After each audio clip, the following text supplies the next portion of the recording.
Hi amazing people and welcome back to my YouTube channel. So para sa video ito guys, pag-uusapan natin ang ating nakaraang South Korea trip including our itinerary, cost breakdown, tips and tricks, and yung buong experience sa ating 15-day trip.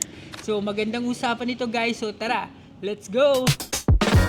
So para sa kaalaman ng lahat, I traveled to South Korea from January 25th up until February 8th of 2025, so this year, and I traveled during the winter season.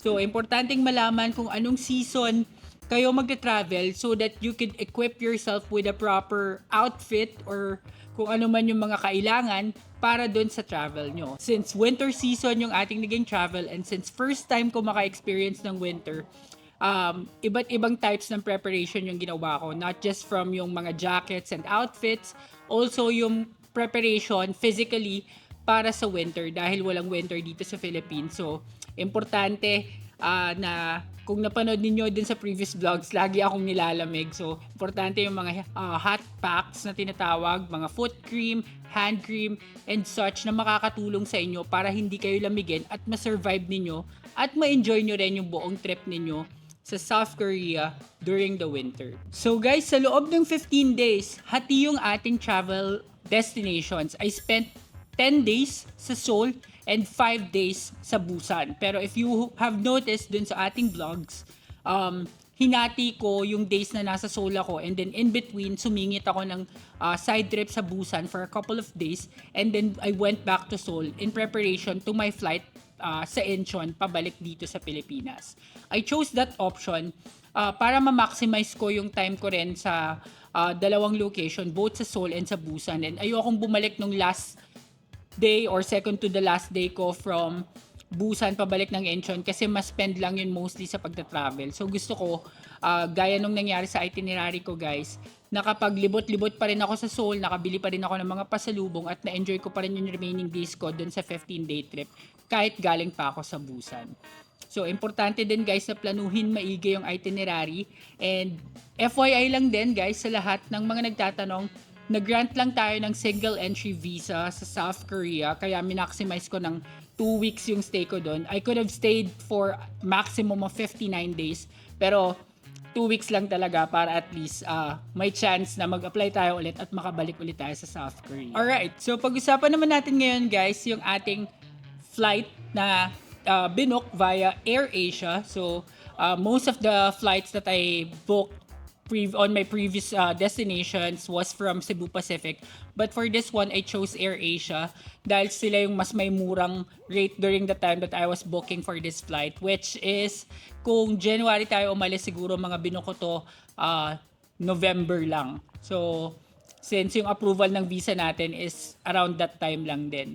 So, sa ating flight, ang total na nagastos ko doon is 20,405 pesos and 98 cents. So that includes 20 kilos of baggage going to Incheon and 50 kilos back to the PH.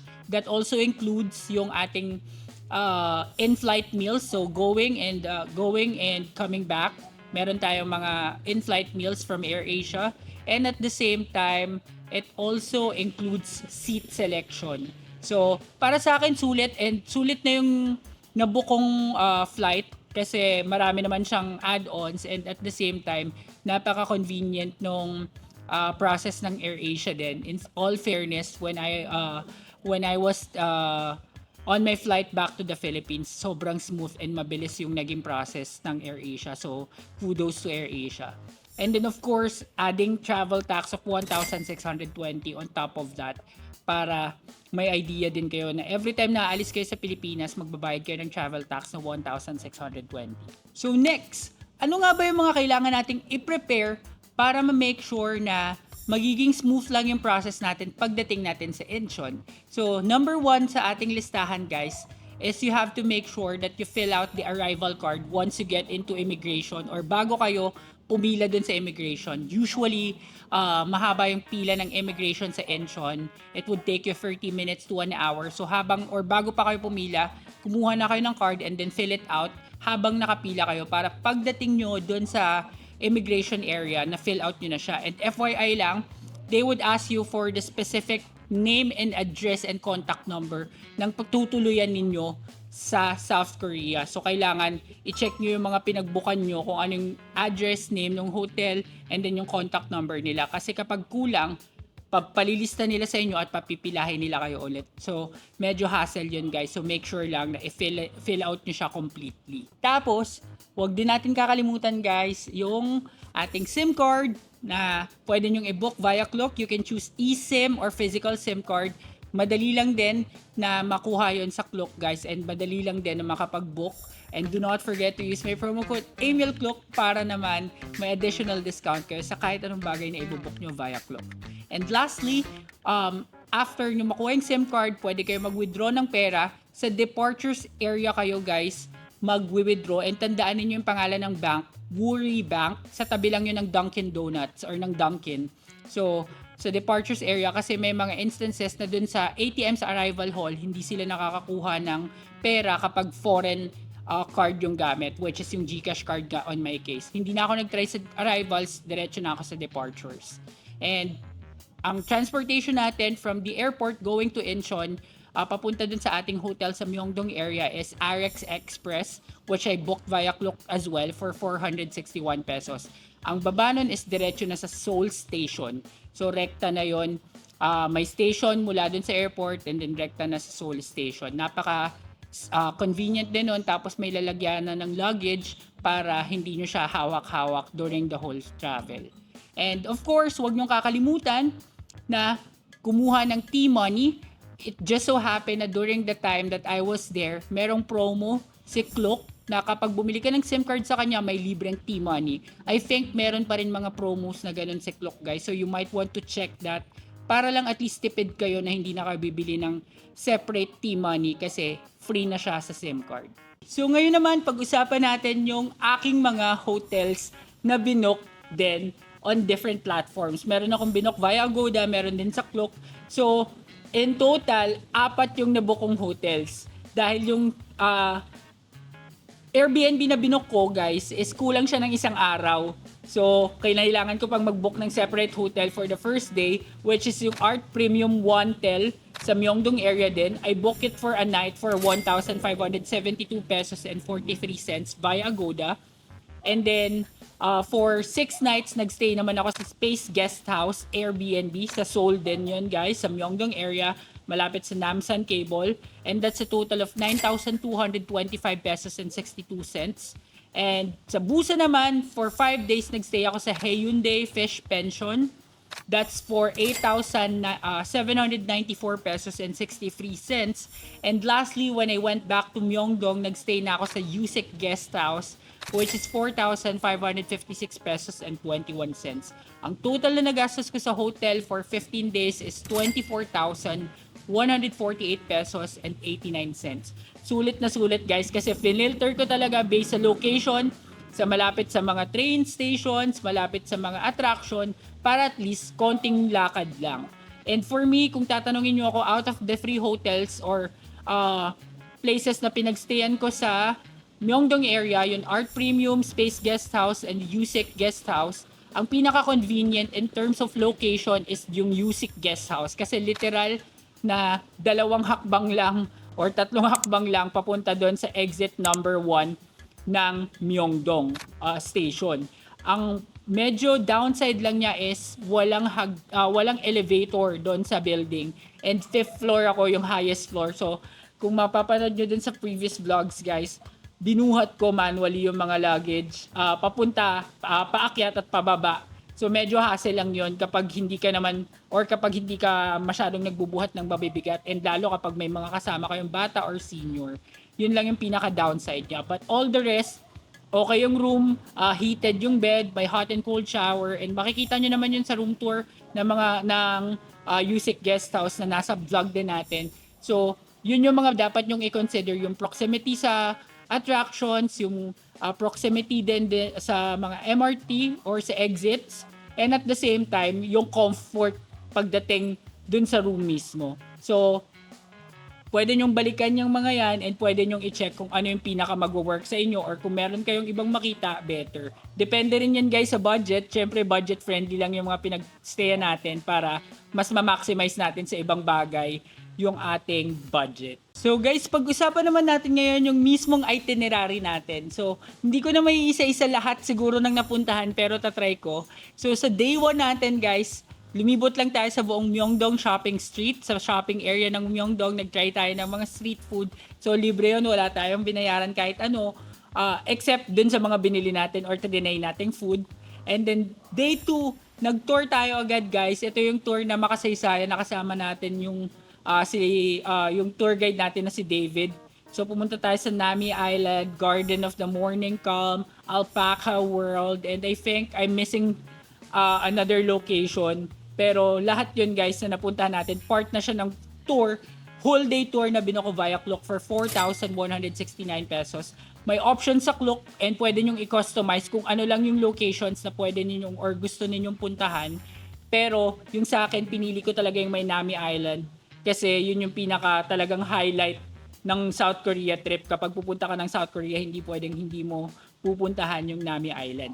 And then day 3, nag-Everland tour tayo na medyo hindi natin nasulit or na-maximize kasi ito yung heavy snowfall day sa Seoul. Kaya sarado lahat ng mga outdoor attractions. Pero okay din naman, na-enjoy ko pa rin yung Everland dahil merong part na wildlife naman or mga animals naman yung mga nakita. So, okay pa rin ako dun sa Everland tour natin. Sa day 4 naman natin guys, nagkaroon tayo ng quick day tour sa Gangnam area and minit natin yung ating friend and gym brother na si Lee. And then, sumide trip din tayo ng bahagya sa Han River na sobrang lamig. So, nakita nyo guys, usually daw yung Han River, maraming nagpe-picnic doon during fall, other seasons like summer and whatnot. Pero yung winter, walang katao-tao. Pero sinilip pa rin natin. And napakalamig dun sa Han River. So, magandang nakita rin natin yun. And then, kumain tayo sa Hong Bar. Kung matatandaan ninyo guys, yung unlimited chicken barbecue sa Hong Bar or barbecue. And then may kasama na siyang ice cream, may kasamang pasta, nasulit kasi when I computed it, it's just 913 pesos and 15 cents. Pero tip lang guys, kapag solo traveler kagaya ko, may mga restaurants na nag-charge ng single supplement fee, which means na kailangan may add kayong kaunti dun sa total bill nyo dahil mag-isa lang kayo compared sa kapag dalawa or tatlo kayo or more than one person yung kakain. So, FYI lang. Pero, most naman, as is lang, lalo sa mga convenience store. So, walang problema sa single supplement fee pagdating sa mga convenience store.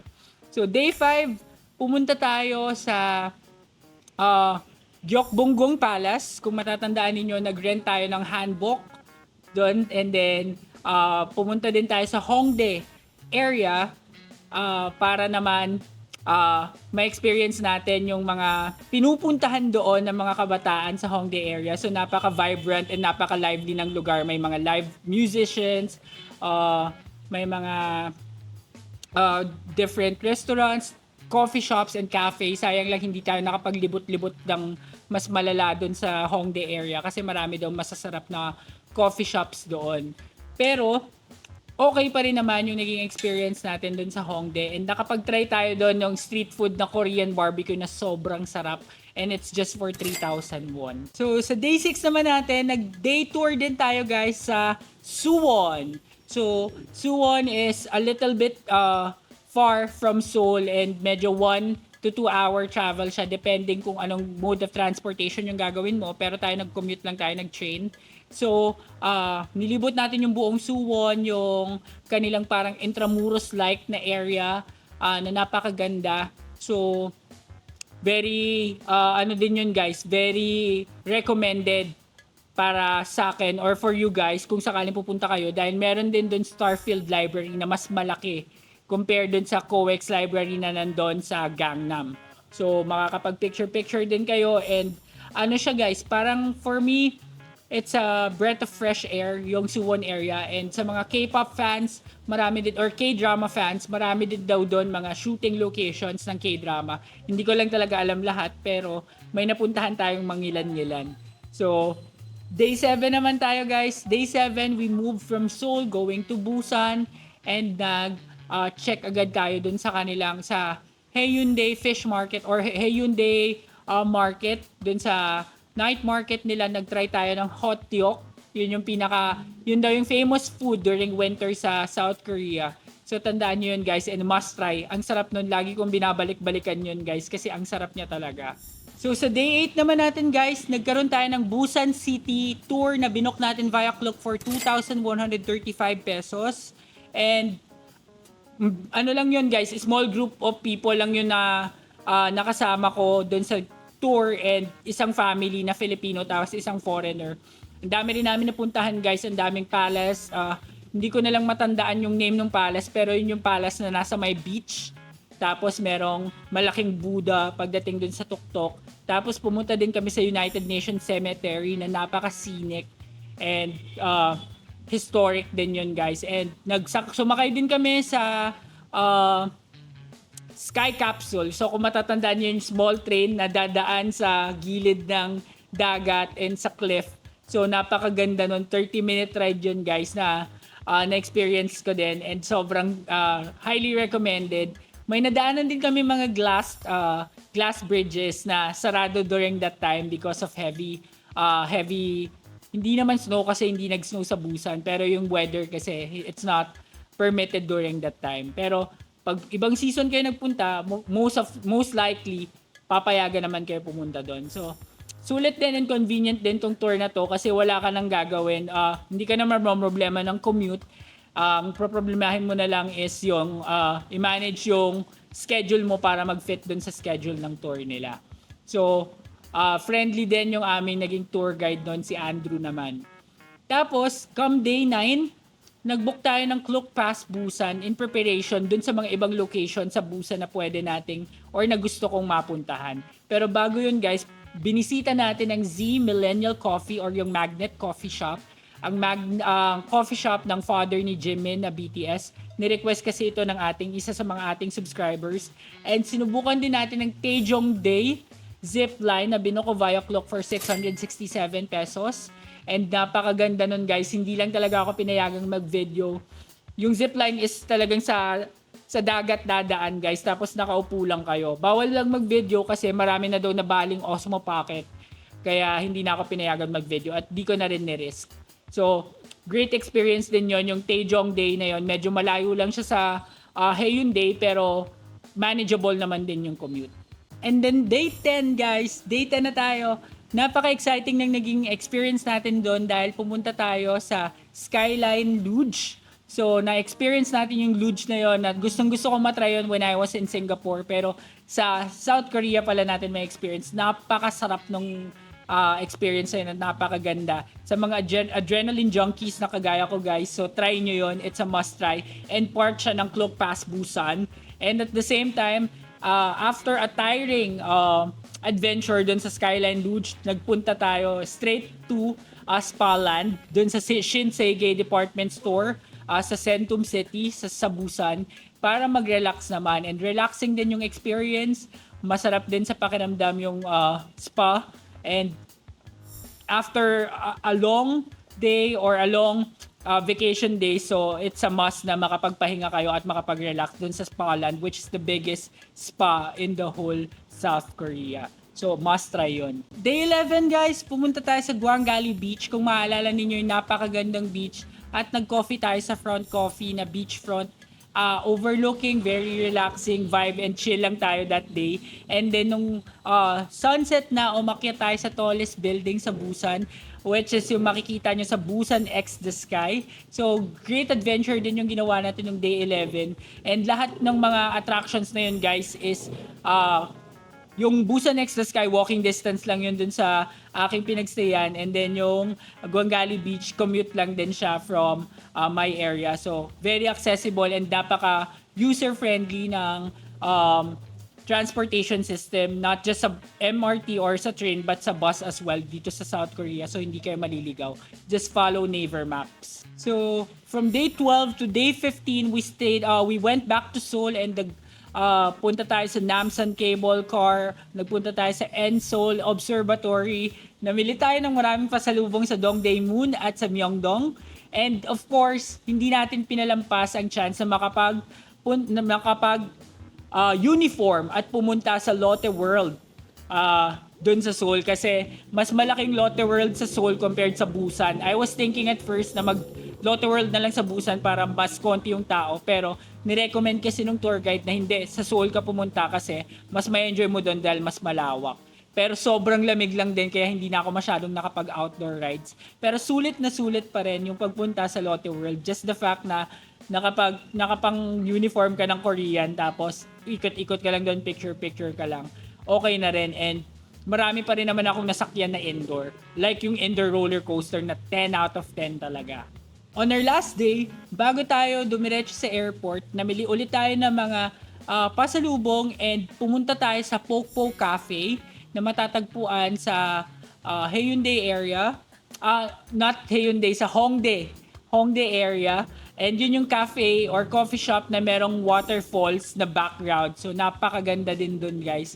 And napaka-scenic ng view. It's a must visit pag pumunta kayo dahil pinupuntahan talaga siya. Most of the people that were there during the time that I visited were Filipinos. Dahil nga usong-uso sa TikTok yung falls na yon. So mura din at masarap din yung food nila, guys. And then we went back to the airport via private airport transfer at sinimulan na natin yung ating airport process pabalik sa Pilipinas. So ano nga ba yung mga dapat nating maalala or tandaan at isapuso bago tayo pumunta sa South Korea? Number 1 na dyan, guys, is Google Maps do not work accurately sa South Korea. You have to download Naver Map and Papago app para sa navigation, para sa hindi kayo maligaw kung saan kayo pupunta. And then yung Papago naman is para siyang Google Translate para hindi kayo mahirapan makipag-communicate sa mga locals.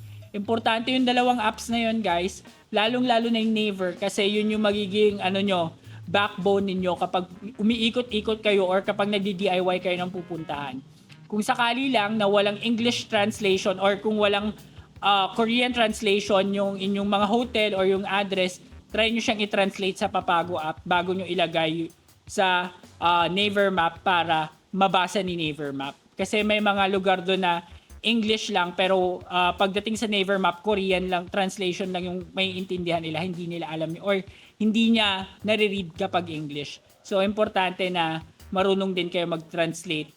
Kaya importante yung Papago app. So next na kailangan nating tandaan, guys, choose the season and know the season of your time of visit sa South Korea. Kung winter, summer, fall, or spring season ba yan. Depende kasi sa kung anong season, yung mga dadalhin mong damit at saka yung mga i-prepare mong damit and mga dadalhin. Lalo na kapag winter, medyo mas makapal yung mga gamit mong dadalhin sa luggage.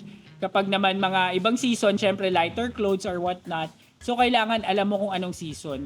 And make sure then, guys, na prepared kayo physically. Kasi maraming lakaran nito, parang Japan. Kaya most of the time, mapapagod ka talaga. Isa pa, guys, make sure nyo rin na yung mga dates na ipagbubook nyo ng flight, walang holidays or as much as possible, alam nyo kung may holiday ba sa Korea that time. Kasi kapag holiday sa kanila, gaya nito, nag-Chinese New Year nung nandun ako, may mga establishments na sarado na may hirapan kayo humanap ng makakainan, for example, or pag pumunta kayo dun sa location na yun, sarado pala sila. So may nangyaring ganun sa akin, pero at least, ang maganda kasi may chance pa ako na mabalikan yon after the holidays kasi medyo mahaba yung stay ko. Pag mga siksik lang yung araw ng pagstay mo at yung itinerary mo, may hirapan ka nang makabalik kapag meron ka ng ibang dapat puntahan for a particular day.